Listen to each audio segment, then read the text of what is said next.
नमस्कार, मी शुभांगी. माझ्या चॅनलमध्ये आपले मनापासून स्वागत.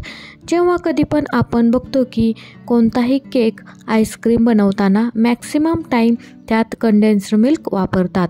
म्हणून आज मी तुम्हाला घरच्या साहित्यात नेस्ले आणि अमूलसारखं कंडेन्स्ड मिल्क कसं बनवायचे ते दाखवणार आहे. चला तर मग रेसिपीला सुरुवात करूया. कंडेन्स मिल्क बनवण्यासाठी मी जाड बुडाची कढई घेतली आहे. थोडं पाणी घालून विसळून घेतलेली आहे. असे केल्याने दूध कढईला चिटकत नाही. कढईमध्ये अर्धा लिटर फुल फॅट दूध घालूया. मी इथे गाईचे दूध वापरलेले आहे. तुम्ही म्हशीचे दूध वापरले तरी चालेल.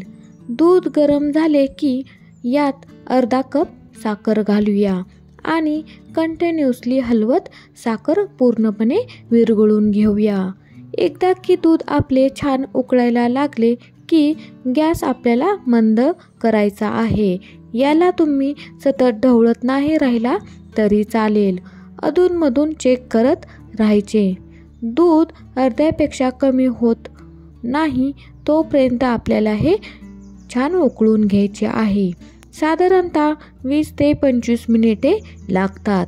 हे बघा, मी याला 25 मिनिटे कंटिन्युअसली उकळून घेतलेले आहे. दूध आपले बऱ्यापैकी आटले आहे. खूप जास्त घट्ट करायचे नाही. गॅस बंद करून यात घालूया अगदी थोडासा बेकिंग सोडा.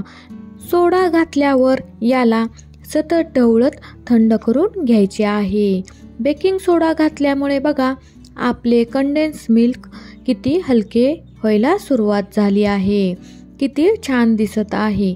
तुमच्या कंडेन्स मिल्कच्या जर टेक्स्चर स्मूथ नाही झाले तर तुम्ही थंड झाल्यावर मिक्सरमधून याला फिरवून घेऊ शकता. कंडेन्स मिल्क जास्तच घट्ट झाले तर थोडेसे दूध घालून टेक्स्चर ॲडजस्ट करून घ्यायचे आहे आणि पातळ झाले तर थोडे आणखीन उकळून घ्या. पूर्णपणे थंड झाल्यावर एका काचेच्या हवाबंद भरणीत भरून ठेवा. महिनाभर छान टिकते. बाजारातून महागड्या कंडेन्स मिल्क आणण्यापेक्षा घरीच एकदा नक्की ट्राय करून बघा. कमी खर्चात तयार होते.